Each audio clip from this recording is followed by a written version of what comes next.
நன்றி நன்றி நன்றி நன்றி செல்வராஜ், நன்றி செல்வராஜ், நன்றி மூர்த்தி, நன்றி மூர்த்தி.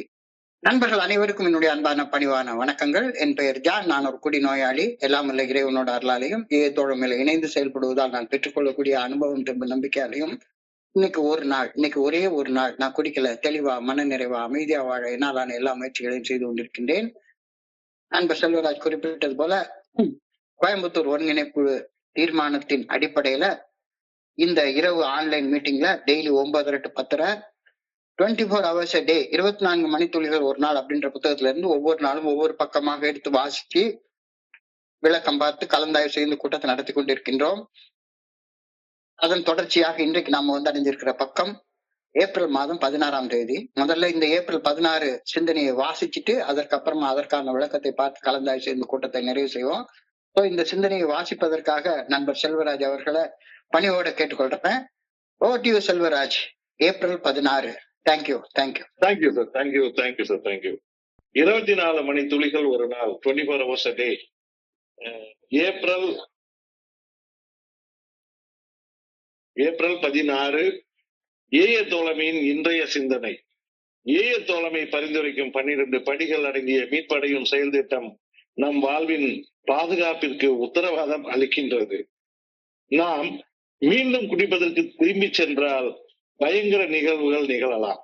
இதற்கு எதிராக இறையருள் பேராற்றலின் நல்ல ஒழுங்கான வழிகாட்டுதலின் மீது நாம் கொள்ளும் உறுதியான நம்பிக்கை நமக்கு ஒரு பாதுகாப்பு உத்தரவாதத்தை அளிக்கின்றது.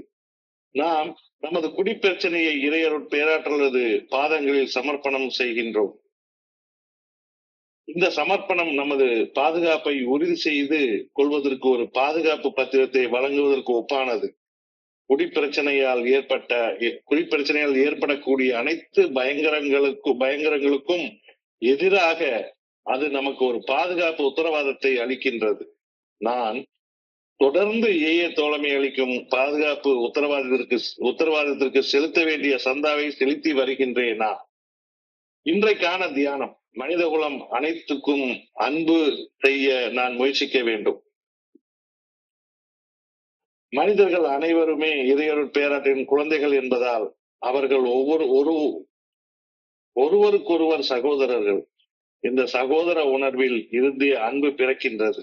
அன்பு என் சக மனிதர்களை கவனித்து அவர்களுக்கு பணி செய்ய வேண்டும் என்ற ஊக்கத்தை எனக்கு அளிக்கின்றது. அன்பினை பணி செய்வதன் மூலமாக நான் செயல்படுத்த வேண்டும்.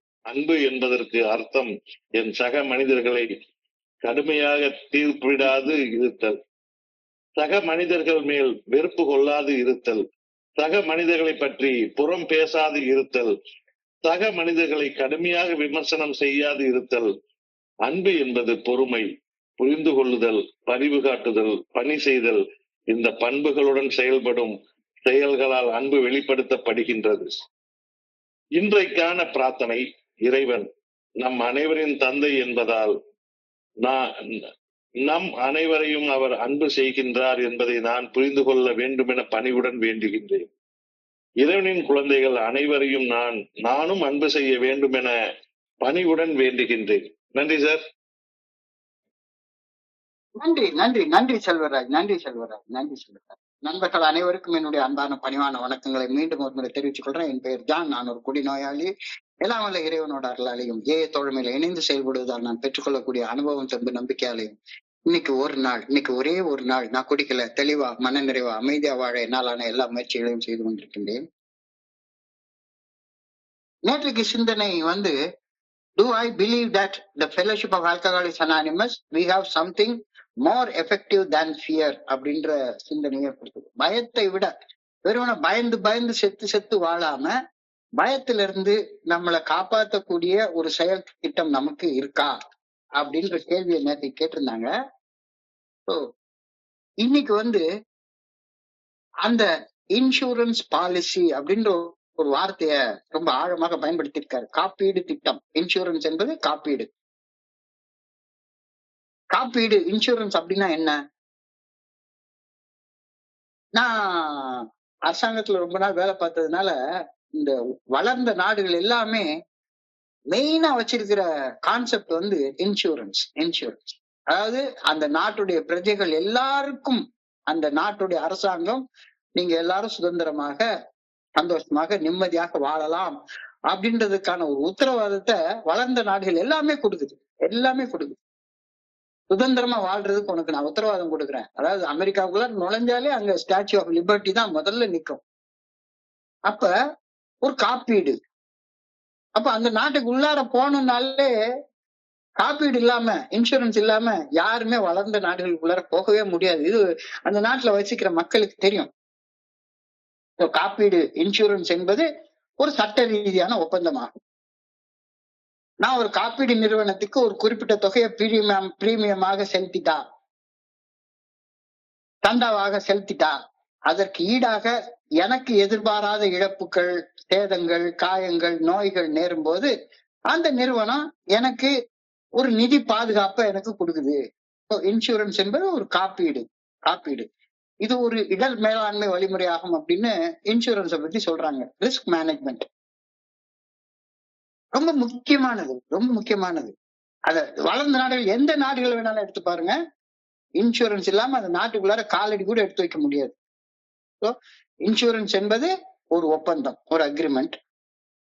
அந்த அக்ரிமெண்ட் நான் போட்டுட்டேன்னா அந்த அக்ரிமெண்ட்டை அந்த அரசாங்கம் அல்லது இந்த நிறுவனம் செயல்படுத்துறதுக்கு நான் ஒரு ஆண்டுக்கு ஒரு பணத்தை கட்டணும், ஒரு பிரீமியம் கட்டணும், சந்தா கட்டணும்.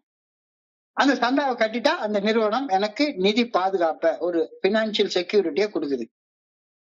சுருக்கமாக சொன்னா காப்பீடு, இன்சூரன்ஸ் என்பது ஆபத்திலிருந்து நம்மை நாமே பாதுகாத்துக் கொள்ள பரிந்துரை செய்யப்படக்கூடிய ஒரு வழியாகும். அதான இன்சூரன்ஸ். அதான் இன்சூரன்ஸ். காப்பீடு, ஆயில் காப்பீடும்பாங்க, ஃபயர் இன்சூரன்ஸ், வேற என்னென்னமோ வெஹிக்கிளுக்கு போன இன்சூரன்ஸ் எல்லாமே இருக்கு, எல்லாமே இருக்கு.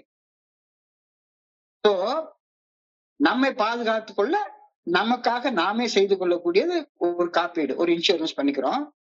வாழ்வின் நிச்சயமற்ற தன்மையை நிர்வகிக்கவும் சுமைகளை குறைக்கவும் காப்பீடு மிக மிக அவசியம் அப்படின்னு வளர்ந்த நாடுகளுடைய எல்லாருக்குமே நல்லா தெரியும், நல்லா தெரியும் இன்சூரன்ஸ் எவ்வளவு முக்கியமானது. இந்த இன்சூரன்ஸை பத்தி இன்றைய சிந்தனை கொடுக்கப்பட்டிருக்கிறது. இன்றைய சிந்தனை வாழ்க்கைக்கான காப்பீடு குறிச்ச ஒரு சிந்தனைய சிந்திக்க நம்மளை இன்னைக்கு அழைக்குது. வாழ்க்கைய சேஃபா நல்ல வகையாக பிரச்சனை இல்லாம வாழ்றதுக்கு நாம என்ன செய்யணும், வாழ்வியல் காப்பீடு குறிச்சு சிந்திக்கிறதற்கு நம்மளுக்கு இன்னைக்கு ஒரு அழைப்பு கொடுத்திருக்காங்க. In the Fellowship of Alcoholics Anonymous, we have an insurance. We have an insurance. ஒரு காப்பீடு, ஒரு உத்தரவாதம் நமக்கு வழங்கப்பட்டுள்ளது அப்படின்ற வார்த்தையோட இன்னைக்கு சிந்தனை ஆரம்பிக்குது. ரொம்ப ஆழமாக சிந்திச்சு பாக்குறப்ப எவ்வளவு ஆழமான சிந்தனை இதுல கொடுத்துருக்காங்க அப்படின்றது எனக்கு இப்பதான் புரிய வருது. மேல இருந்து வரைய பார்த்தப்ப இன்சூரன்ஸ்னா என்ன, நம்ம எல்லாம் என்ன வெஹிக்கிள் இன்சூரன்ஸ் எடுத்தோம்னா பாதி நேரம் இந்தியாவில ஓடுற பாதி வண்டிக்கு வெஹிக்கிள் இன்சூரன்ஸே இருக்காது. ஆனா ஏழையில வரக்கூடிய நம்ம எல்லாருமே அந்த இன்சூரன்ஸ் பாலிசி எடுத்துக்கோமா அப்படின்ற ஒரு கேள்வியை கொடுக்குது. இன் the Fellowship of Alcoholics Anonymous, we have an insurance policy. தோழமை நம்முடைய வாழ்க்கைக்கு பாதுகாப்புக்கு, வாழ்வின் பாதுகாப்பிற்கு ஒரு உத்தரவாதத்தை வழங்குகின்றது அப்படின்ற வரியோட தான் இன்றைய சிந்தனை ஆரம்பிக்குது. நீ அந்த இன்சூரன்ஸ் பாலிசி எடுத்துட்டியா அப்படின்னு தானே கேள்வி. அதுக்கு நேற்றைய சிந்தனையில வாழ்க்கையில நிகழவல்ல பயங்கரமான கொடுமையான டெரிபிள் திங்ஸ் பத்தி குறிப்பு கொடுக்கப்பட்டிருந்தது. எல்லார் வாழ்க்கையிலும் அது நடக்கலாம், எல்லார் வாழ்க்கையிலும் நடக்கலாம். தீர்னு எனக்கு ஏதாச்சும் ஒண்ணு நடக்கலாம், மோசமான ஒரு நிகழ்வு நடக்கலாம். Terrible things could happen to any one of us anytime. எந்த நேரத்திலயும் நம்ம எல்லாருக்கும் ஏதாவது ஒரு பயங்கரமான நிகழ்ச்சி நடக்கிறதுக்கு வாய்ப்புகள் நிறைய அதிகம், எல்லாருக்கும் உண்டு. ஆனா இன்னைக்கு சிந்தனை என்னன்னு சொல்றாங்கன்னா, இறையாறு பேராற்றின் நல்ல ஒழுங்கான வழிகாட்டுதலின் மேல் நான் வைக்கக்கூடிய உறுதியான நம்பிக்கை வாழ்க்கை பயங்கரமான கரடு முரடான பாதைகளை கடந்து செல்லும் போது கூட ஒரு வகையான காப்பீட்டை, ஒரு வகையான பாதுகாப்பை நமக்கு வழங்குகின்றது அப்படின்ற கருத்தை இந்த இடத்துல சொல்றாங்க. இன்னைக்கு சிந்தனையே இதுலதான் ஆரம்பிக்குது. பயங்கரமான நிகழ்ச்சிகள், அது 25 வருஷம் சோபர், 30 வருஷம் சோபர், 50 வருஷம் சோபர், பில்டபிள்யூ கூட வரும், டாக்டர் பாபு கூட வரும், எல்லாருக்கும் வரும். ஆனா இறையருட் பேராற்றுடைய நல்ல ஒழுங்கான வழிகாட்டுதலின் மேல் வைக்கக்கூடிய உறுதியான நம்பிக்கை என்ன நடந்தாலும் சரிதான். அந்த இடர் நேரத்துல, அந்த மோசமான பயங்கரமான நிகழ்வுகளுக்கு மத்தியில கூட நான் என்ன நடந்தாலும் நமக்கு இன்சூரன்ஸ் இருக்கு பாத்துக்கலாம், இன்சூரன்ஸ் இருக்கு பாத்துக்கலாம். இப்ப என்ன பொறுத்தளவுல என்னுடைய பையன்லாம் எனக்கு காம்ப்ரஹென்சிவ் இன்சூரன்ஸ்னு ஒண்ணு எடுத்து வச்சிருக்கான். அந்த கார்டை கொண்டு போய் காட்டினா போதும், என்ன பண்ணினாலும் சரிதான். அவன் செலுத்துற பிரீமியத்துக்கு வாங்க உட்காருங்க அப்படின்னு நமக்கு ராஜபோக மரியாதையோட ட்ரீட்மெண்ட் கொடுத்து அனுப்பிச்சிடறாங்க. அந்த இன்சூரன்ஸ் பாலிசி ஏஏல நம்முடைய வாழ்க்கைக்கு கொடுக்குறாங்க. அந்த பாலிசியை நாம எடுத்துட்டோமா அப்படின்ற ஒரு கேள்வி கேட்கறாங்க. இது என்னடா இது பெரிய பிரச்சனையா இருக்கு, இது என்னது இன்சூரன்ஸ், ஏஏல என்ன இன்சூரன்ஸ், என்ன உத்தரவாதம் கொடுக்குறாங்க, ஒண்ணும் புரிய மாட்டேங்குது அப்படின்னு ஒரு குழப்பம் இந்த இடத்துல உண்டாகுது. ஆல்கஹாலிக்ஸ் அனானிமஸ் ஃபெலோஷிப் ஏஏ தோழமை பரிந்துரைக்கக்கூடிய 12 படிகள் அடங்கிய மீட்படையும் செயல் திட்டம் ஒன்று மட்டும்தான் நமக்கு இறையர் பேராற்றல் காட்டக்கூடிய நல்ல ஒழுங்கான வழிகாட்டுதல், குட் ஆர்டர்லி டைரக்ஷன். வேற எந்த வழியுமே நமக்கு காட்டவே இல்லை. நீங்க பிக் புக் எடுத்துட்டாலும் சரி, வேற எந்த ஏஏ லிட்ரேச்சர் எடுத்துட்டாலும் சரி, ஏஏ ஃபெலோஷிப் பரிந்துரைக்கக்கூடிய 12 படிகள் அடங்கிய மீட்படையும் செயல் திட்டம் ஒன்று மட்டும்தான் கடவுள் நமக்கு காட்டக்கூடிய நல்ல ஒழுங்கான வழிகாட்டுதல், good orderly direction of God. வேற எந்த வழிகாட்டுதலும் நம்மளுக்கு தெரிஞ்ச அளவுல ஏஏ ஃபெலோஷிப்ல இல்ல. இந்த நல்ல ஒழுங்கான வழிகாட்டுதல் மேல் நாம் வைக்கக்கூடிய உறுதியான நம்பிக்கையே ஏஏ மேல வைக்கக்கூடிய நாம நம்பிக்கையாகும். நான் ஏஏவை நம்புறேன், ஆனா ஏஏ சொல்லக்கூடிய பாதையை நம்ப மாட்டேன் அப்படின்னா என்ன அர்த்தம்? ஏஏவை நம்புறேன், ஏஏவுக்கு தொடர்ந்து வர்றேன், ஆனா ஏஏ காட்டக்கூடிய அந்த நல்ல ஒழுங்கான வழிகாட்டுதல் 12 படிகள் அடங்கிய மீட்படையும் செயல் திட்டத்தின் மேல நம்பிக்கை வைக்க மாட்டேன் அப்படின்னா அது என்ன நம்பிக்கை? ஏஏ மேல வேற என்ன நம்பிக்கை வைக்கிறது? அப்ப ஏஏ தோழமை பரிந்துரைக்கக்கூடிய இந்த 12 படிகள் அடங்கிய மீட்படையும் செயல் திட்டமாகிய நல்ல ஒழுங்கான வழிகாட்டுதலின் மேல் நாம வைக்கக்கூடிய உறுதியான நம்பிக்கை தான் நம்முடைய பாதுகாப்பான வாழ்க்கைக்கான இன்சூரன்ஸ், நம்முடைய பாதுகாப்பான வாழ்க்கைக்கான உத்தரவாதம் அப்படின்ற கருத்தை இன்னைக்கு சொல்றாங்க. இது ரொம்ப ஒரு நம்மளை சிந்திக்க தூண்டக்கூடிய ஒரு விஷயம். இன்சூரன்ஸ் இல்லைன்னா வளர்ச்சி கிடையாது, காப்பீடு இல்லைன்னா வளர்ச்சி கிடையாது. ரிஸ்க் நேரத்துல மறுபடியும் நான் பாட்டுக்கு தாந்தோண்டித்தனமா என்னதான் செஞ்சுட்டே இருப்பேன். அப்ப ஏஏ தோழமை மேல நம்பிக்கை வைக்கிறேன்னா ஏஏ தோழமை பரிந்துரைக்கக்கூடிய 12 படிகள் அடங்கிய மீட்படையும் செயல் திட்டத்தின் மேல நம்பிக்கை வைக்கிறேன். அதுதான் ஏஏ மேல வைக்கிற நம்பிக்கை. இந்த உறுதியான நம்பிக்கை தான் நம்முடைய பாதுகாப்பான வாழ்க்கைக்கு நாம எடுத்துக்கிற இன்சூரன்ஸ் பாலிசி. காப்பீட்டு கொள்கை, காப்பீட்டு திட்டம், எப்படி வேணாலும் பேர் வச்சுக்கலாம். ரொம்ப ரொம்ப ஆழமாக சிந்திக்க சொல்றாரு. அதான் our faith in the good orderly direction of God is the kind of insurance against terrible things that might happen to us. terrible things என்ன வேணாலும் நடக்கலாம் நமக்கு வாழ்க்கையில, என்ன வேணாலும் நடக்கலாம். ஆனா என்ன நடந்தாலும் சரிதான், உச்சி மீது வான் இடிந்து வீழுகின்ற போதிலும் தலை மேல எல்லாமே இடிஞ்சே விழுந்தாலும் சரிதான், எனக்கு பயம் கிடையாது, கோபம் கிடையாது, பொறாமை கிடையாது, உணர்வுகள் தடுமாறாது. இந்த நிலைமை எப்ப வருது? நான் ஏஏ தோழமை பரிந்துரைக்கக்கூடிய 12 படிகள் அடங்கிய மீட்படை செயல் திட்டத்தை வாழ்க்கையா வாழ்றதுன்னு கூட வேண்டாம், இத வாழ்ந்தா எனக்கு எதுவும் நடக்காது அப்படின்ற நம்பிக்கை இருந்தா போதும் அப்படின்றாரு. நீ வாழ்றத கூட பின்னால வச்சுக்கலாம். இந்த 12 படிகள் அடங்கிய மீட்படையும் செயல் திட்டத்தை, இந்த 12 ஸ்டெப் ரெக்கவரி ப்ரோக்ராம வாழ்க்கையாக வாழ்ந்தா என் வாழ்க்கையில என்ன நடந்தாலும் சரிதான், அல்ல மேல வானமே இடிஞ்சு விழுகிற சூழ்நிலையில நான் இருந்தாலும் சரிதான், எனக்குள்ளார கலக்கம் இருக்காது அப்படின்ற நம்பிக்கை. அதுதான் லைஃப் இன்சூரன்ஸ், அதுதான் வாழ்க்கைக்கான பாதுகாப்பு திட்டம், வாழ்க்கைக்கான பாதுகாப்பு கொள்கை. இன் ஏஏ வி ஹேவ் லைஃப் இன்சூரன்ஸ் அப்படின்னு குறிப்பிட்டிருக்காங்கன்னா இதுதானே அந்த லைஃப் இன்சூரன்ஸ். இது மேலெழுந்த வாரியாக பாக்குறப்போ ஒண்ணுமே புரிய மாட்டேங்குது. ஆனா ஆழமா சிந்திச்ச எவ்வளவு அற்புதமான ஒரு, யார் ஒருத்தன் உறுதியாக இந்த 12 படிகள் அடங்கிய மீட்படையும் செயல் திட்டத்தின் மேல உறுதியாக நம்பிக்கை வச்சுட்டானோ அவன் வந்து ஒரு இன்சூரன்ஸ் பாலிசி எடுத்துக்கிட்டான் அப்படின்னு அர்த்தம். நம்பிக்கை இல்லைன்னா வந்து வேற என்ன உட்காந்து நம்ம பாட்டு கோழிக்கறியும் குடல்கறியும் திண்டு சுத்திட்டு அலைய வேண்டியதான். நான் மீண்டும் குடிக்க சென்றாலோ அல்லது ஒரு செயல் அடிமையாக பழக்கப்பட்டு போயிருக்க தவறுகளை திரும்ப திரும்ப செய்து கொண்டு இருந்தாலோ நம் வாழ்வில் பயங்கரமான நிகழ்வுகள் நிகழ்றதுக்கு எவ்வளவு வாய்ப்புகள் இருக்கு, எவ்வளவு வாய்ப்புகள் இருக்கு. நிறைய நண்பர்கள், இன்னைக்கு கூட ஒரு நண்பர் வந்து ஒரு கிட்டத்தட்ட 12-13 வருஷம் சொபரிட்டியா உள்ளவர், வேற ஒரு வகையான அடிக்ஷன், சீட்டு விளையாட்டுல கொண்டு போய் அடிக்ஷன்ல பண்ணிட்டு ஒரு 20 லட்சம் ரூபாய் பணத்தை இழந்துட்டேன், இவ்வளவு கடன் ஆகி போச்சுது அப்படின்னு சொல்லி வந்து சொல்றாரு. ஆனா சோபர் வந்து 10 வருஷத்துக்கு மேல. நான் மீண்டும் குடிக்க சென்றாலோ அல்லது செயல் அடிமைத்தனமாக பழக்கப்பட்டு போன ஒரு தவறை திரும்ப திரும்ப திரும்ப திரும்ப செய்து கொண்டு இருந்தாலோ நம் வாழ்வில் பயங்கரமான நிகழ்வுகள் நடக்கிறதுக்கு வாய்ப்பு இருக்கா இல்லையா? நிச்சயமா இருக்கு, நிச்சயமா இருக்கு. இதற்கு எதிராக இறையருட்பேராற்றலின் நல்ல ஒழுங்கான வழிகாட்டுதலின் மேல் நாம் கொள்ளும் உறுதியான நம்பிக்கை நமக்கு ஒரு வகையான பாதுகாப்பு உத்தரவாதத்தை கொடுக்கிறதுன்றத ஏத்துக்கிறியா?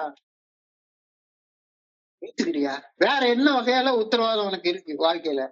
எனக்கு எந்த பயங்கரமும் நடக்காது, எனக்கெல்லாம் இது நடக்கவே நடக்காது, நான் அந்த குழு ஆரம்பிச்சுட்டேன், இந்த குழு ஆரம்பிச்சுட்டேன், இவ்வளவு பேரை ஸ்பான்சர் பண்றேன்.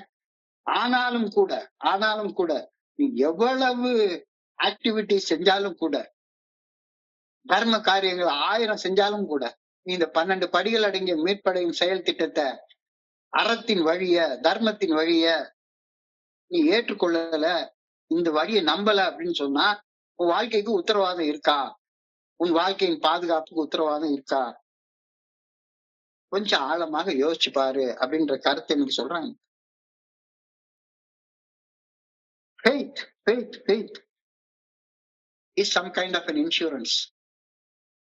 Faith is some kind of an insurance. நம்பிக்கை ஒரு வகையான காப்பீடு என்ற சொற்றொடர் இன்னைக்கு சிந்தனையில பயன்படுத்தப்பட்டிருக்கிறது. வாழ்க்கையின் சிரமங்களுக்கு எதிராக எனக்குள்ளார ஒரு உள் உறுதியையும் பாதுகாப்பையும் மன அமைதியையும் எது வழங்குது? நம்பிக்கை வழங்குது. நம்பிக்கை தாண்டா வாழ்க்கை. அடிக்கடி எல்லாம் பெரியவங்க எல்லாம் சொல்லுவாங்க, நம்பிக்கை தாண்டா வாழ்க்கை. ஏன்னா அந்த நம்பிக்கை நமக்கு ஒரு பாதுகாப்பு உத்தரவாதத்தை வழங்குது. அது நம்பிக்கையோட தானே கோயிலுக்கு போறோம், நம்பிக்கையோட தானே ஏஎம் மீட்டிங் வர்றோம். இந்த நம்பிக்கை இல்லை அப்படின்னு சொன்னா சும்மா வேடிக்கை பாக்குறது இங்க வந்து பாத்துட்டு போனோம்னா கொஞ்ச நாள் கழிச்சு போர் அடிச்சு போயிடும். கொஞ்ச நாள் கழிச்சு சத்தியமா போர் அடிச்சு போயிடும். நிச்சயமா 100% போர் அடிச்சிடும். 100% போர் அடிச்சிடும். So faith is a kind of insurance. நம்பிக்கை ஒரு வகையான காப்பீடு அப்படின்றத நான் ஒப்புக்கொண்டா வாழ்க்கையின் சிரமங்களுக்கு எதிராக எனக்குள்ளார ஒரு உள் உறுதியையும் பாதுகாப்பையும் மன அமைதியையும் எது வழங்குது? 12 படிகள் அடங்கிய மீட்படையும் செயல் திட்டத்தின் மேல நான் வைக்கிற உறுதியான நம்பிக்கை, அதுதான் அந்த காப்பீடு, அதுதான் அந்த இன்சூரன்ஸ் அப்படின்ற கருத்தை இன்னைக்கு தெல்ல தெளிவாக சொல்லியிருக்காங்க. வேற என்ன பண்ணனாலும் உனக்கு அந்த காப்பீடு கிடைக்கவே கிடைக்காது. யாரும் உனக்கு உதவி வரவே மாட்டாங்க. எல்லாரும் கை கொட்டி சிரிச்சுட்டு போயிட்டே இருப்பாங்க, அல்லது ஐயோ பாவமே அவன் அப்படின்னு சொல்லிட்டு போயிட்டே இருப்பாங்க. யாராச்சும் ஒருத்தன் போய் எனக்கு இன்னைக்கு ஹார்ட் அட்டாக் வந்துருச்சுது அப்படின்னா இன்சூரன்ஸ் இருந்தா ஓகே, இன்சூரன்ஸ் இல்லைன்னா ஐயோ பரிதாபம்யா, யாராச்சும் உனக்கு 10 லட்சம் ரூபாய் கொடுத்து கடனா கொடுத்து உதவி செய்ய போறாங்க. மிஞ்சி போனா நிறைய இதுல வரும், அவருக்கு ரொம்ப கஷ்டமாக இருக்குது, எல்லாரும் ஜிபேல இந்த நம்பர்ல பணம் போடுங்க அப்படின்னா மிஞ்சி போனா ஒரு 500 ரூபாய் பணத்தை போட்டு விடுவேன். அவருக்கு தேவை 10 லட்சம் ரூபாய். அப்ப வாழ்க்கைக்கு ஒரு பாதுகாப்புக்கான ஒரு இன்சூரன்ஸை எடுத்து அதுக்கான பிரீமியத்தை நான் கட்டி இருந்தேன்னா எனக்கு அந்த பாதுகாப்பு உண்டு. So faith is a kind of an insurance for life. நம்பிக்கை வாழ்க்கைக்கு ஒரு வகையான காப்பீடு என்ற சொற்றொடர் இன்றைக்கு பயன்படுத்தப்பட்டுள்ளது. இதோடைய ஆழமான அர்த்தத்தை எடுத்து பார்த்தா வாழ்க்கையின் சிரமங்களுக்கு எதிராக ஒரு உள் உறுதியையும் பாதுகாப்பையும் மன அமைதியையும் எது வழங்குது? இந்த 12 படிகள் அடங்கி மீட்படையும் செயல் திட்டத்தை வாழ்க்கையா வாழ்றது கூட கிடையாது, அது மேல வைக்கக்கூடிய உறுதியான நம்பிக்கை. அதை மட்டும் சந்தேகமே படாத. இந்த வழிமுறை வேண்டாம்னு சொல்லாத. நீ செய்யறியோ செய்யலையோ அது 2ஆம் பட்சம். இது வேண்டாம்னு சொல்லாத. ஏன்னா அதுதான் அப்படின்னு புரிஞ்சுக்கோ. பாரம்பரிய இன்சூரன்ஸ் பாலிசி நிதி அபாயங்களை உள்ளடக்கியது. இது போலவே நம்பிக்கை மட்டுமே ஆன்மீக நெருக்கடிகள் உண்டாகிற நேரத்துல உன்னைய காப்பாத்திக்கக்கூடிய ஒரு இது. இல்லாட்டி போனா கடவுளையே நான் சந்தேகப்பட வச்சிரும். கடவுள்னு ஒருத்தர் இருக்காரா, இல்ல அது வெறும் கல்லுதானா அப்படின்னு சந்தேகப்பட வச்சிரும். பாரம்பரிய இன்சூரன்ஸ் பாலிசி உனக்கு ஒரு பாதுகாப்பு கொடுக்குது. அதே மாதிரி பாரம்பரியமாக அந்த அறநெறிகள்ல நாம வைக்கக்கூடிய நம்பிக்கை நம்முடைய வாழ்க்கைக்கு ஒரு பாதுகாப்பை கொடுக்குது. நெருக்கடி நேரங்கள்ல பாதுகாப்பு, துன்பம், இழப்பு, கஷ்டம், பிரச்சனை, தொல்லை ஆகிய நேரங்கள்ல இந்த நம்பிக்கை இல்லைன்னா வாழவே முடியாது. நம்பிக்கை இல்லைன்னா வாழவே முடியாது. இந்த நம்பிக்கை தான் உனக்கு அஷூரன்ஸ் அண்ட் ஹோப் கொடுக்குது, ஒரு உத்தரவாதத்தை கொடுக்குது, ஒரு நம்பிக்கை கொடுக்குது, ஒரு எதிர்நோக்க கொடுக்குது. அழகா வேதத்துல எடுத்து படிச்சு பார்த்தோம்னா, faith is defined as a evidence of all things unseen. கண்ணுக்கு புலப்படாத எதிர்காலம் குறித்த உறுதியான மனநிலையை கொடுக்கிறது நம்பிக்கை தான். எதிர்காலத்துக்கு என்ன நடக்கும் நமக்கு தெரியவே தெரியாது. கண்ணுக்கு புலப்படாத எதிர்காலம் குறித்த உறுதியான மனநிலையை தான் நம்பிக்கைன்னு சொல்றோம். Assurance of things hope for, எதிர்நோக்குவது நிறைவேறும் என்ற உறுதியான மனநிலை, அதுதான் இன்சூரன்ஸ். சுருக்கமாக சொன்னா உறுதியான நம்பிக்கை நம்முடைய பிரச்சனைகள், வலி, வேதனை, துன்ப, துயரங்களை கடந்து செல்கையிலும் கூட அந்த தொல்லைகளுக்கு நடுவுல ஒரு ஆழமான அமைதியில நம்மளால வாழ முடியும் அப்படின்ற உத்தரவாதத்தை நம்பிக்கை நமக்கு கொடுக்குது. எத்தனையோ வகைகள்ல திடீர்னு ஒரு நோய் வந்துருது, திடீர்னு ஒரு பிரச்சனை, திடீர்னு யாராச்சும் நம்மள ஏதாச்சும் ஒண்ணு சொல்லிடுறாங்க, ஏதாச்சும் ஒரு பிரச்சனை வருது. அப்ப இந்த பிரச்சனைகளுக்கு மத்தியில அமைதியோட அமைதியாக வாழ முடியும் அப்படின்ற உத்தரவாதத்தை எது கொடுக்குது? ஒரு இன்சூரன்ஸ் எது கொடுக்குது? ஒரு காப்பீட்டை எது கொடுக்குது? 12 படிகள் அடங்கிய மேற்படை செயல் திட்டத்தின் மேல வைக்கக்கூடிய உறுதியான நம்பிக்கை மட்டும்தான் கொடுக்குது. இந்த இடத்துல நம்பிக்கை என்பதனை இறையர் பேராட்டுல நல்ல ஒழுங்கான வழிகாட்டுதலை நம்பி செயல்படுத்துதான் நம்பிக்கை. வெறுமனே கடவுள் இந்த கோயில்ல இருக்காரு அப்படின்னு நம்புறது இல்ல. கடவுள் இருக்கிறார், எல்லா இடத்துலயும் இருக்கிறார். அவர் இல்லாத இடமே கிடையாது. தூண்ல இருக்கிறார், துரும்புல இருக்கிறாரு, ஒன்னில இருக்கிறாரு, எண்ணில இருக்கிறாரு, மரத்துல இருக்கிறாரு, செடியில இருக்கிறாரு, கல்ல இருக்கிறாரு, எல்லாத்துலயும் இருக்கிறாரு. எல்லாத்தையும் ஒழுங்காக இயக்கி கொண்டிருக்கிறார். இறையர் பேராட்டுல நல்ல ஒழுங்கான வழிகாட்டுதலை நம்பி மனசாட்சிக்கு பணிந்து, மனசாட்சி உறுத்துற செயல்களை செய்யாம, மனசாட்சி சரின்ற செயல்களை செய்து செயல்படுறதுதான் நம்பிக்கை. செயல்படுறதுதான் நம்பிக்கை. இல்லாட்டி போற நம்பிக்கை இல்லை, அவ்வளவுதான். நான் நம்புறேன், ஆனா மனசாட்சி உறுத்துற செயலை நான் பாட்டுக்கு இஷ்டத்துக்கு செய்வேன்னா உனக்கு என்ன நம்பிக்கை இருக்கு? மனசாட்சி சரின்ற செயலை நான் செய்ய மாட்டேன், ஆனா எனக்கு நம்பிக்கை இருக்கு அப்படின்னா அதுக்கு பேர் என்ன நம்பிக்கை? இது அழகா எளிமையான வார்த்தைகளை சொல்றாங்க. By putting the drink problem in the hands of God we have taken an insurance policy. ஒரு எளிமையான வார்த்தை, எளிமையான வார்த்தை. By putting the drink problem into the hands of God, we have taken an insurance policy which insures us against the ravage of drinks, as my home is insured against destruction of fire, something theft. இதெல்லாம் நம்ம எடுத்த மாதிரி நம்ம வீட்டையோ அல்லது உடலையோ நம்ம insurance பண்ணிக்கிறது மாதிரி நம்முடைய ட்ரிங்கிங் ப்ராப்ளத்தையோ அல்லது அடிக்ஷன் ப்ராப்ளத்தையோ கடவுளுடைய பாதத்துல வச்சதுக்கு அப்புறமாக நாம ஒரு காப்பீட்டு திட்டத்தை, காப்பீட்டு கொள்கைய கடைபிடிக்கிறோம். இதுக்கு என்ன அர்த்தம்? கொஞ்சம் ஆழமா யோசிச்சு பார்ப்போம்னா, என்னுடைய குடி பிரச்சனைய இறைவனுடைய பாதங்கள்ல சமர்ப்பணம் செய்து விட்டேன் என்பதற்கு என்ன அர்த்தம்? ஒரு காப்பீட்டு கொள்கைய எடுத்துக்கொண்டு அந்த கொள்கையின்படி செயல்பட முடிவு செய்து விட்டேன் அப்படின்னு தானே அர்த்தம். வேற என்ன அர்த்தமாக இருக்க முடியும்? எந்த ஒரு காப்பீட்டு கொள்கை எடுத்துக்கொண்டாலும் அந்த காப்பீட்டு கொள்கை எடுத்துக்கொண்டதுக்கு அப்புறமாக ஒரு குறிப்பிட்ட தொகைய சந்தாவாக செலுத்தினா மட்டும்தானே அந்த காப்பீட்டு கொள்கை உயிர் துடிப்போட இருக்கும். இல்லாட்டி போனா இன்சூரன்ஸ் பாலிசி செத்து போயிரும்ல. நான் லைஃப் இன்சூரன்ஸ் எடுத்திருக்கிறேன், வருஷம் ஒரு பாலிசி எடுத்திருக்கிறேன்.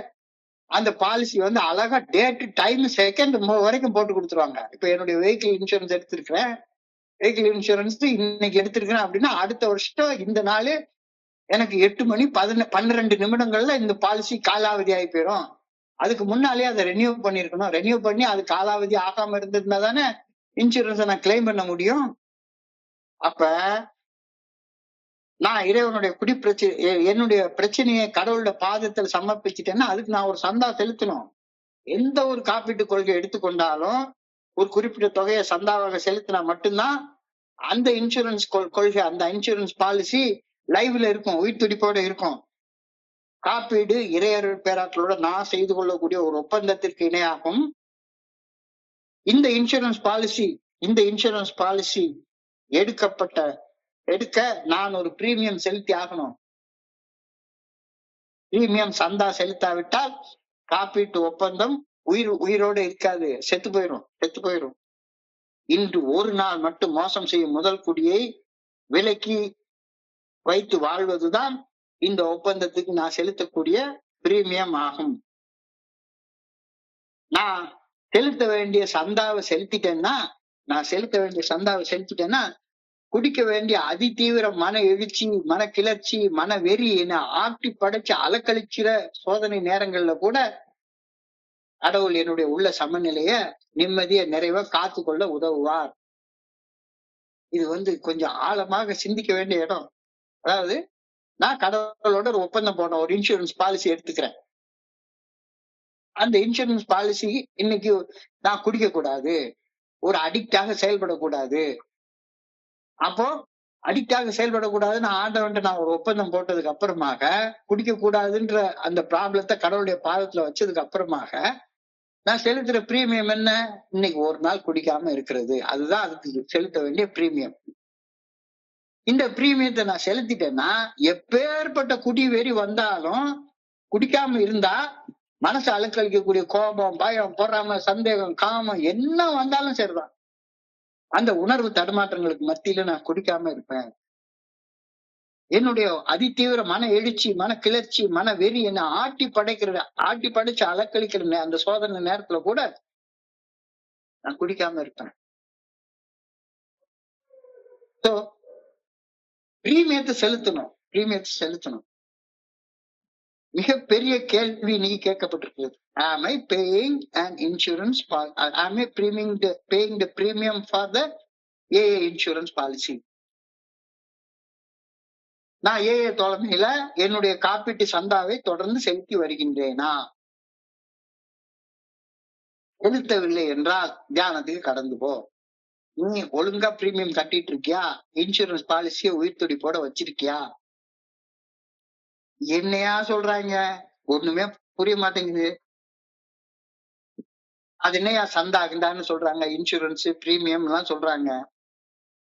There are no dues or fees for AA membership அப்படின்னு சொல்லி சொன்னாங்களே, இப்ப என்னடான்னா என்னமோ இன்சூரன்ஸ் பாலிசின்றாங்க, பிரீமியம்ன்றாங்க, அந்த பாலிசிக்கு சந்தா செலுத்தணும்ன்றாங்க. என்ன அர்த்தம்? AA தோழமைக்கு செலுத்த வேண்டிய சந்தான்னா என்ன? பணமா கேக்குறாங்க, பணம் இல்ல. ஒரே ஒரு கேள்வி, ஐ மஸ்ட் லவ் ஹியூமனிட்டி. இதுதான் நான் செலுத்த வேண்டிய சந்தா. நீ நீயே அன்பு செய்தன்னா இன்னைக்கு ஒரு நாள் குடிக்க மாட்ட. நீ நீயே அன்பு செய்தன்னா இன்னைக்கு ராத்திரி உட்கார்ந்து போன் பிக்சர் நோண்டிட்டு இருக்க மாட்ட. இதெல்லாம் பண்ணுனா நீ பிரீமியம் செலுத்தலன்னு அர்த்தம். பிரீமியம் செலுத்தாத நேரத்துல என்ன ஆகும்? உனக்குள்ளார ஏற்படக்கூடிய உணர்வு தடுமாற்றங்கள், உணர்ச்சி கொந்தளிப்புகள், அதி தீவிர மன எழுச்சி, அதி தீவிர மன கிழிச்சி உன்னைய தாறு மாறா சிதைச்சு சின்னாபின்னப்படுத்தி உன்னை இதாக்கிறோம். அப்போ ஐ மஸ்ட் லவ் ஹியூமனிட்டி அப்படின்ற ஒரு வார்த்தை 1000 அர்த்தங்களை கொடுக்குது. I must love humanity. மனித குலத்தை அன்பு செய்ய நான் முயற்சிக்க வேண்டும். அன்பு செய்ய வேண்டும் அப்படின்னு கூட சொல்லல, அன்பு செய்ய முயற்சி செய்தா போதும். 12 படிகளை ஃபாலோ பண்ணணும் கூட சொல்லல. 12 படிகள் அடங்கி மீட்படையும் செயல் திட்டத்தை நம்பு. அந்த நம்பிக்கைதான் இன்சூரன்ஸ் பாலிசி அப்படின்றாங்க. நான் நம்பவே மாட்டேன் அப்படின்னா என்ன செய்ய முடியும்? பாலிசி செலுத்தலைன்னு தானே அர்த்தம். மனித குலத்தை அன்பு செய்ய நான் முயற்சிக்க வேண்டும். அன்பு செய்ய வேண்டும் என்று கூட சொல்லவில்லை, அன்பு செய்ய முயற்சிக்கணும் அப்படின்னு தான் சொல்றாங்க. அதுதான் ஏஏ தோழமைக்கு நான் தொடர்ந்து செலுத்த வேண்டிய சந்தா, காப்பீட்டு சந்தா அப்படின்னு அழகா சொல்லியிருக்காங்க. அன்பு அன்பு எப்படி செலுத்துறது? அன்பு எப்படி செலுத்துறது? அன்புன்னா என்ன முதல்ல? அன்புன்னா என்ன? Love comes from thinking that every man or woman is your brother and sister because they are children of God. மிக எளிமையான வார்த்தைகள்ல இதை நம்புப்பா, இதை நம்புப்பா. எல்லாரும் இறைவனால படைக்கப்பட்டவங்க. எல்லாரும் இறைவனால படைக்கப்பட்டவங்க. எல்லாரும் இறைவனால படைக்கப்பட்டவங்கன்னா எல்லாருக்கும் அப்பா வந்து இறைவன் அப்படின்னா நம்ம கூட வாழக்கூடிய சக மனிதர்கள் எல்லாருமே நம்முடைய சகோதரர்கள் தானே. Love comes from thinking of every man or woman as your own brother and sister because they are children of God. மிக எளிமையான விளக்கம். அன்பே சிவம், அன்பே கடவுள். இதுதான் ஆன்மீக அடிப்படை தத்துவம். இதுதான் அடிப்படை, எல்லாத்துக்கும் அடிப்படை இதுதான். எல்லாத்துக்கும் அடிப்படை இதுதான். கோர் ஸ்பிரிச்சுவல் பிரின்சிபல் அப்படின்னு சொல்றாரு. Core spiritual principle. எல்லாரும் கடவுளால படைக்கப்பட்ட படைப்புகள். படைப்பு அனைத்தையும் அன்பு செய்யணும், அன்பு செய்யணும். பிள்ளைக்கு தந்தை ஒருவன், நம் எல்லோருக்கும் தந்தை இறைவன். நீ ஒருவனை நம்பி வந்தாயோ அல்லது இறைவனை நம்பி வந்தாயா? இறைவன் ஒரு தந்தையாக, இறைவனுடைய நம்முடைய தந்தையாக, எல்லாருடைய தந்தையாக இறையர் பேராற்றில் இருப்பதால் நாம எல்லாருமே சகோதர சகோதரிகள் தான். இப்போ எவ்வளவு ஈஸியான இன்சூரன்ஸ் பாலிசி எடுக்கிறதுக்கான ஈஸியான மெத்தட சொல்லிட்டாங்க.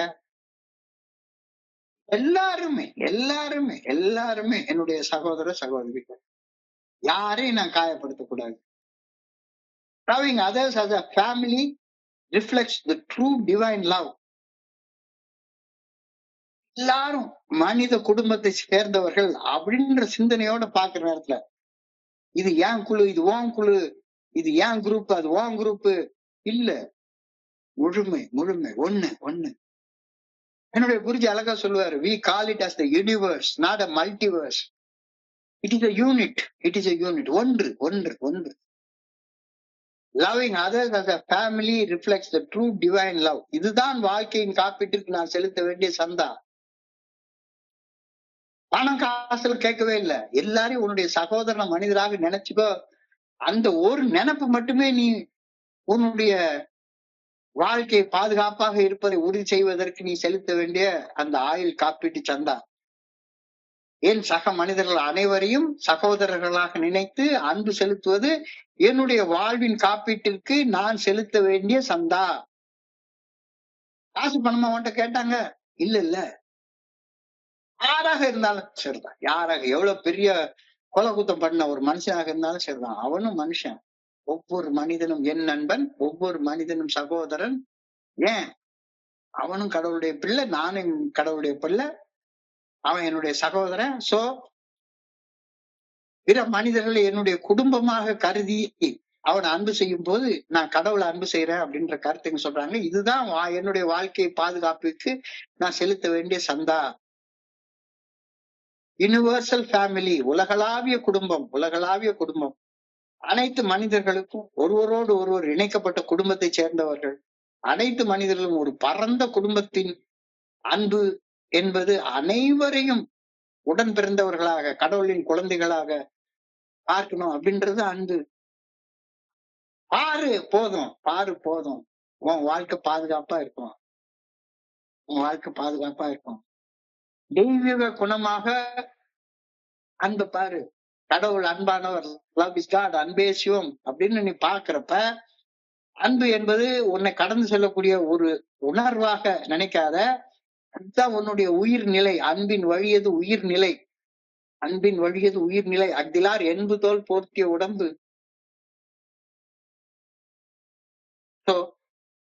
இந்த அன்பு எப்பவுமே ஆக்ஷன் ஓரியன்டா இருக்கணும்.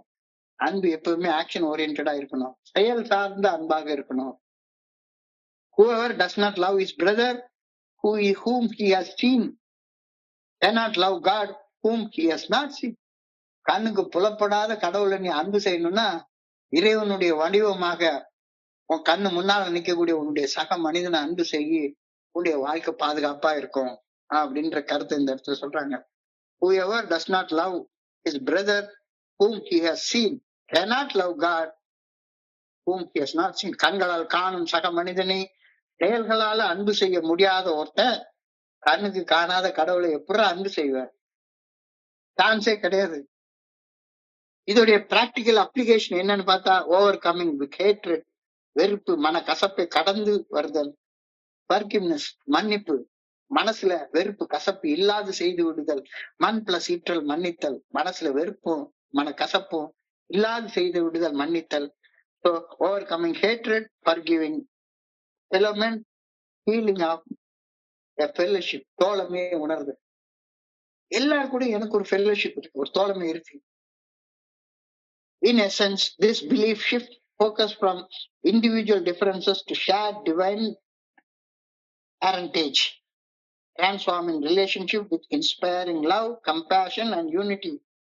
நாம் அனைவரும் ஒரே தந்தையின் குழந்தைகள் என்ற நம்பிக்கை தனி மனித வேறுபாடுகளை கடந்து பார்க்க நம்ம வைக்குது.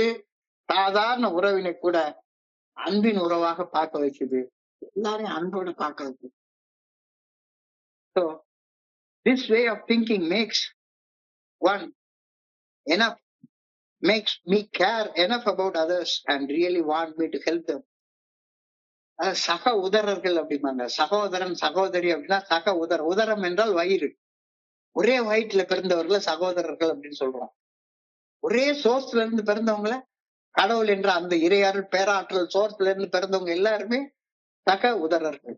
ஒரே சோர்ஸ்ல இருந்து பிறந்தவங்க, ஒரே சோர்ஸ்ல இருந்து உதித்தவர்கள் அப்படின்ற ரீதியில சிந்திக்கும் போது என் சக மனிதர்கள் மீது எனக்கு அக்கறை உண்டாகிறது. அவர்களுக்கு பணி செய்து வாழ நான் ஊக்குவிக்கப்படுகின்றேன். இங்க இருக்கிற எல்லாருக்கும் பணி செய்யறது என்னுடைய கடமையாக நான் உணர ஆரம்பிக்கிறேன். I must put this kind of love into action by serving others. என் கடன் பணி செய்து கிடப்பது, வேற வேலையே கிடையாது, எனக்கு வேற வேலையே கிடையாது. அதுதான் இன்னைக்கு சொல்றாரு, love means no severe judgement. என்னுடைய சக மனிதனை இவன் குடிகாரன், இவன் தேர மாட்டான், இவன் செத்து போயிடுவான், அவனுடைய நல்லவன், no severe judgement, no resentment. யார் மேலே வெறுப்பு மன கசப்பு இல்லாம வச்சிரு. புறம் பேசாத, நோ மெலிஷியஸ் காசிப், புறம் பேசாத. நோ டிஸ்ட்ரக்டிவ் கிரிட்டிசிசம், குறை கூறாத, அடுத்தவங்களை குறை கொள்ளாத. அன்பு இருந்தா நீ யாரையும் கடுமையாக தீர்ப்பிட மாட்ட, யார் மேலேயும் உனக்கு வெறுப்பு கசப்பு இருக்காது, யார பத்தியும் புறம் பேச மாட்ட, யார பத்தியும் குறை சொல்லிட்டு அலைய மாட்ட. உனக்குள்ளார பொறுமை இருக்கும், பேஷன்ஸ் இருக்கும், உனக்குள்ளார அண்டர்ஸ்டாண்டிங் இருக்கும், புரிதல் இருக்கும், உனக்குள்ளார கம்பேஷன் இருக்கும், பரிவு இருக்கும். அடுத்தவங்களுக்கு பணி செய்யக்கூடிய மனநிலையில நீ வாழ்ந்து கொண்டிருப்ப, ஹெல்ப்ஃபுல்னஸ் அது உனக்கு இருக்கும். இது எல்லாத்தையும் இன்னைக்கு கடைசி வரியில சொல்லியிருக்காங்க. So I pray that I may realize that God loves me since He is the Father of us all. நம்ம எல்லாருக்கும் தந்தைன்ற வகையில நம்மளுடைய இதயத்தை, நம்முடைய உடம்ப, மூளைய எல்லாத்தையும் சீராக இயக்கி கொண்டிருக்கிறது கடவுள் தானே. அவர் அன்பு செய்யலைன்னா இதெல்லாம் செய்வாரா? அவர் அன்பு செய்து கொண்டிருக்கிறார். அவருடைய அன்பை உணர வேண்டும் என்று ஆண்டவா உண்மை வேண்டிக்கிறேன். அந்த அன்பை அடுத்தவங்களுக்கு எடுத்துக்காட்ட என்னுடைய செயல்கள் மூலமாக எடுத்து காட்டணும். அதுக்கு நான் ராத்திரில இருந்து காலையில இருந்து ராத்திரி வரைக்கும் அது ஒண்ணுதான் என்னுடைய வேலை, வேற வேலையே எனக்கு கிடையாது அப்படின்றத புரிஞ்சு கொண்டு செயல்படணும் அப்படின்ற கருத்து இன்னைக்கு ரொம்ப அழகாக சொல்லியிருக்காங்க. எவ்வளவு அழகான கருத்து பாருங்க. இன்சூரன்ஸ்ன்ற ஒரு வார்த்தையில ஆரம்பிச்சு மெல்ல மெல்ல மெல்ல மெல்ல நம்மளை எந்த இடத்துக்கோ கொண்டாந்து நிறுத்திட்டாங்க. இன்சூரன்ஸ், காப்பீடு என்பது சட்ட ரீதியான ஒரு ஒப்பந்தம். ஒரு காப்பீடு நிறுவனத்தோட நம்ம ஒரு ஒப்பந்தம் போட்டுக்கிட்டோம்னா அதுக்கு நாம ஒரு பிரீமியம் கொடுக்கணும், ஒரு சந்தா செலுத்தணும். நம்ம சந்தா செலுத்தினா நம்முடைய பேரிட நேரத்துல அவங்க நம்மளை பார்த்துப்பாங்க. ஏல நமக்கு ஒரு இன்சூரன்ஸ் பாலிசி கொடுத்துருக்காங்க. அந்த இன்சூரன்ஸ் பாலிசி என்ன? இன்னைக்கு ஒரு நாள் குடிக்காம இரு, உன் குடி வெறிய நான் எடுத்துடுறேன். அதுதான் இன்சூரன்ஸ் பாலிசி. நீ குடிக்காம இருக்கிற சந்தாவை நீ செலுத்தினா உன் குடி வெறிய அவர் எடுத்துருவாரு. நீ கோபத்துல எவனையாச்சும் போட்டு அடிக்காம, கெட்ட வார்த்தை பேசாம, எதையாவது போட்டு உடைக்காம இருந்து பாரு, உன்னுடைய கோப வெறிய அவர் எடுத்துருவாரு. இன்னைக்கு ஒரு நாள் பாலிசி செலுத்து, இன்னைக்கு ஒரு நாள் மீட்டிங் முடிஞ்ச உடனே டேட்டாவை ஆஃப் பண்ணி வச்சுட்டு படுத்து தூங்கிரு, உன்னுடைய காம வெறி அவர் எடுத்துருவாரு. சோ பாலிசி செலுத்தினாதான் இன்சூரன்ஸ் லைவ்ல இருக்கும். பாலிசி செலுத்தலைன்னா லைவ்ல இருக்காது. சோ இந்த பாலிசின்ற வார்த்தையை வந்து இன்னைக்கு நிறைய இடத்துல உபயோகப்படுத்திருக்காங்க. Our faith in the good orderly direction of God is a kind of insurance against terrible things that might happen to us. இன்னைக்கு ஒரு நாள் நீ குடிக்காம இருந்தன்னா உன்னுடைய குடி வெறியால ஏற்படக்கூடிய பயங்கரமான நிகழ்வுகள்ல இருந்து நீ நீ காப்பாத்தி கொள்ளலாம். இன் AA we have that kind of an insurance அப்படின்னு இதனாலதான் சொல்றாங்க அப்படின்னு நான் நினைக்கிறேன்.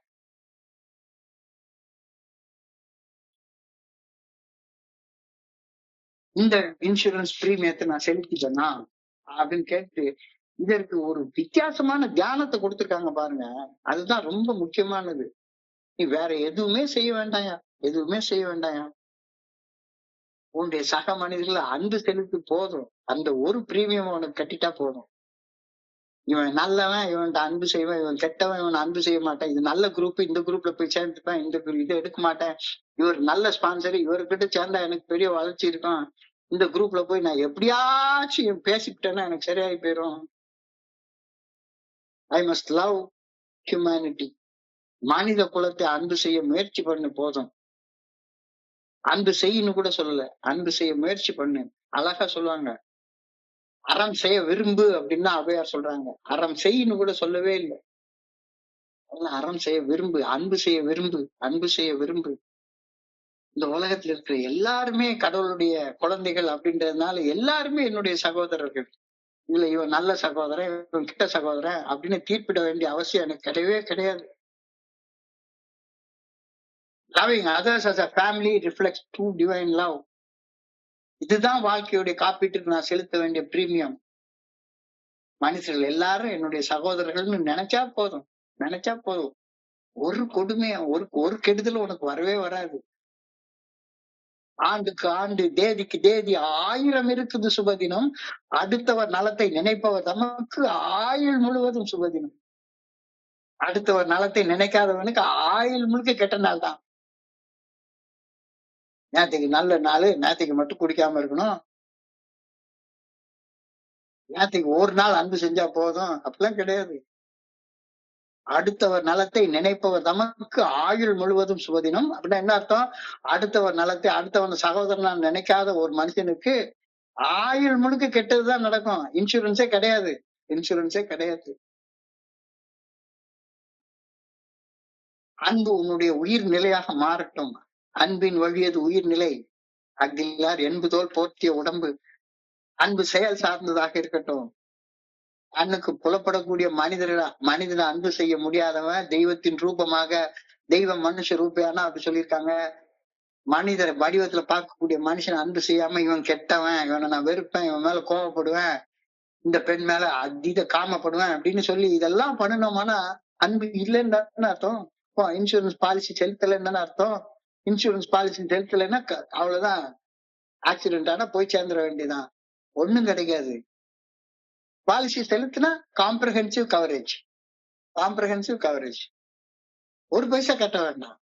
அந்த கார்டை காட்டினா போதும், அந்த கார்டை காட்டினா போதும், அழகாக உள்ள போய் உட்கார்ந்து நல்லபடியாக திரும்பி வந்துடலாம். வெறுப்பு, மன கசப்பை கடந்து வருதல், மன்னித்தல், தோழமை உணர்தல், இதெல்லாம் வந்து காம்ப்ரஹென்சிவ் கவரேஜால கிடைக்கக்கூடிய பெனிஃபிட்ஸ். நான் என்ன பத்தி நினைச்சுக்கிட்டு இருக்கிற மாதிரி என்னுடைய சக மனிதர்களுக்கு பணி செய்யறதை பத்தி யோசிச்சுட்டு இருக்கேன்.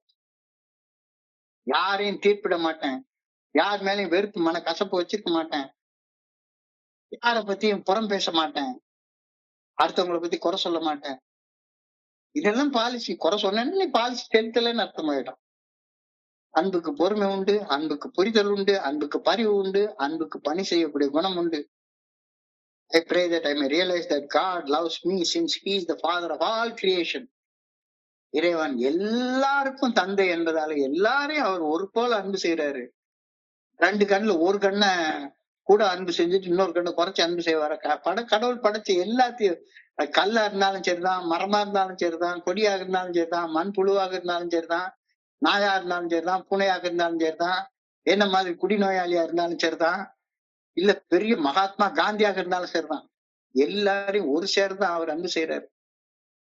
இத புரிஞ்சுக்கோ. இப்ப அவர் அன்பு செய்யறாருன்னா அந்த அன்பை நீ திருப்பி செலுத்துறது மூலமாக உன்னுடைய வாழ்க்கைக்கு ஒரு பாதுகாப்பை நீ உருவாக்கி கொள்ற. இத புரிஞ்சுக்கோ. இதை விட எளிமையாக என்னத்த சொல்றதுக்கு இருக்கு? ரொம்ப தெளிவாக சொல்லியிருக்காங்க, ரொம்ப தெளிவாக சொல்லியிருக்காங்க. இப்போ இதெல்லாம் வந்து are these moral principles or moral psychology? சைக்காலஜின்றது உளவியல் விஞ்ஞானம். ஒழுக்கமாக வாழக்கூடியது, வாழ்வதற்கு கொடுக்கப்பட்டிருக்கிற விஞ்ஞான பூர்வமான விஷயங்கள் தான் இது. மாறல் தத்துவங்கள்லாம் கிடையாது. ஒழுக்க ரீதியான தத்துவங்களை பேசுறதுக்கெல்லாம் நம்ம இங்க வரவே இல்லை. ஒரே வார்த்தை சொல்லியிருக்கிறாரு, சக மனிதனை அன்பு செய்யக்கூடிய பிரீமியத்தை செலுத்தி உன்னுடைய வாழ்க்கைக்கு பாதுகாப்பு கிடைக்கும்ன்றாரு. இதுல என்ன தத்துவம் வேண்டி கிடக்கு? இது பிராக்டிகலான அப்ளிகேஷன் தானே இதுல கொடுக்கப்பட்டிருக்கிறது. மிக அழகாக, மிக நேர்த்தியாக, எனக்கு புரியக்கூடிய வகையில எளிமையாக சொல்லப்பட்டிருக்கிறது. இப்ப நான் நம்பவே மாட்டேன் அப்படின்னு சொன்னா என்ன அர்த்தம்? 12 படிகள் அடங்கிய மீட்படை செயல் திட்டத்துக்கு எனக்கு சம்பந்தமே இல்லை அப்படின்னு சொன்னேன்னா, வேற என்ன வெண்ணைக்கு ஏஐக்கு வர்ற? ஏஐ நம்புறேன், ஆனா ஏஐ காட்டக்கூடிய வழியை நம்ப மாட்டேன் அப்படின்னா என்ன அர்த்தம்? அதுக்கு அர்த்தம் கேட்டதனமான பேச்சாச்சு இல்ல. எங்க ஊர்ல சொல்லுவாங்க கூறுகட்ட குப்பை அப்படின்னு சொல்லுவாங்க. கூறுகட்ட மனுஷன். கூறுனே கொஞ்சம் கூட கிடையாதா? ஏஐக்கு வருவேன், ஆனா ஏஐ சொல்ற வழியை நான் ஃபாலோ பண்ண மாட்டேன். ஏஐ நீ வெறுமனே குடிக்காம இருக்க மட்டும் தான் சொல்லுது. பாலிசி, இன்சூரன்ஸ் பாலிசி எல்லாம் எடுக்க சொல்லல. எனக்கு வாழ்க்கைக்கு இன்சூரன்ஸ் பாலிசியே தேவையில்லை அப்படின்னு நான் எடுத்தேன்னா என்னைக்கு வளர்ச்சி காண்றது? ரொம்ப ஒரு எளிமையான சிந்தனை தான், ஆனா மிக மிக ஆழமான சிந்தனை கொடுக்கப்பட்டிருக்க நான் தெரிஞ்சுக்கிறேன். ஸோ இன்றைய பகுதியை படிக்கிறப்ப என் மனதை கடந்து சென்ற சிந்தனைகளை உங்களோட பகிர்ந்து கொள்ள நல்ல வாய்ப்பு உருவாக்கி கொடுத்த இந்த பொழிவிற்கு என்னுடைய மிக பணிவான நன்றிகளை தெரிவித்துக் கொள்றேன். இன்றைய இரவு பொழுது நண்பர்கள் அனைவருக்கும் இனிமையான இரவாக அமையணும் அப்படின்னு கடவுளை பணியோட வேண்டிக் கொள்கின்றேன். நன்றி, நன்றி, நன்றி, நன்றி, நன்றி. வாழ்க வையகம், வாழ்க வளமுடன். Thank you so much, thank you so much. Over to Selvaraj. Thank you, thank you, thank you very much.